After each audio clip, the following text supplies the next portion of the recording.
Kufuzu kwa timu ya taifa ya Tanzania kwenye mashindano ya AFCON na kwenda katika hatua ya 16 bora inawezekana kukamchanganya sana mtu ambaye hajafuatilia sana mashindano haya, lakini hata mtu ambaye amefuatilia anaweza akajiuliza kwamba kwenye ile listi ya best loser Tanzania tulikuwa katika nafasi ya 5 na best loser wanaenda timu 4, ambapo nafasi ya kwanza ilikuwa ni timu ya taifa ya Benin, nafasi ya pili ni timu ya Mozambique ama Msumbiji, nafasi ya 3 walikuwepo Sudan, nafasi ya 4 walikuwepo Angola na nafasi ya 5 tulikuwepo timu ya taifa ya Tanzania. Kwa upande wa Benin, Mozambique pamoja na Sudan, hawa wote hatuna shaka nao kwa sababu kwa points hatuwafikii. Lakini shida ilikuja kwa upande wa timu ya taifa ya Angola, ambapo ukichukua goal difference kati ya timu ya taifa ya Angola na timu ya taifa ya Tanzania, wote tuna hasi moja, yani tunadaiwa goli moja.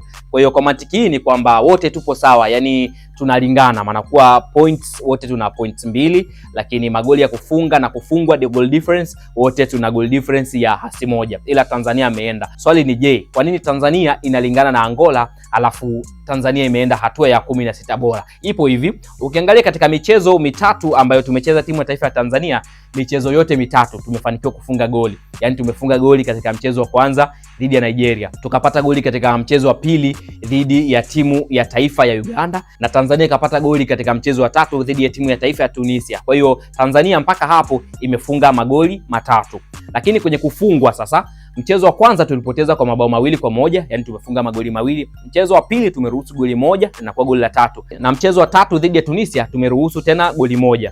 Kwa hiyo tumeruhusu magoli 4 lakini tumefunga magoli 3. Kwa hiyo goal difference inabaki 1. Lakini ukiangalia timu ya taifa ya Angola katika mchezo wa kwanza dhidi ya Zimbabwe walienda sare ya goli 1-1, lakini mchezo wa pili dhidi ya Afrika Kusini wakaweza kupoteza kwa mabao 2-1, na mchezo wa tatu dhidi ya Egypt wakaweza kwenda sare tasa, yani hakuna aliona lango la mwenzake. Kwa hiyo mpaka hapo ukiangalia kwa upande wa timu ya taifa ya Angola amefunga magoli 2 tu, yani amefunga mchezo kati ya Angola dhidi ya Zimbabwe na akafunga goli katika mchezo kati ya Angola dhidi ya Afrika ya Kusini. Kwa hiyo amefunga magoli 2, ameruhusu magoli 3 tu.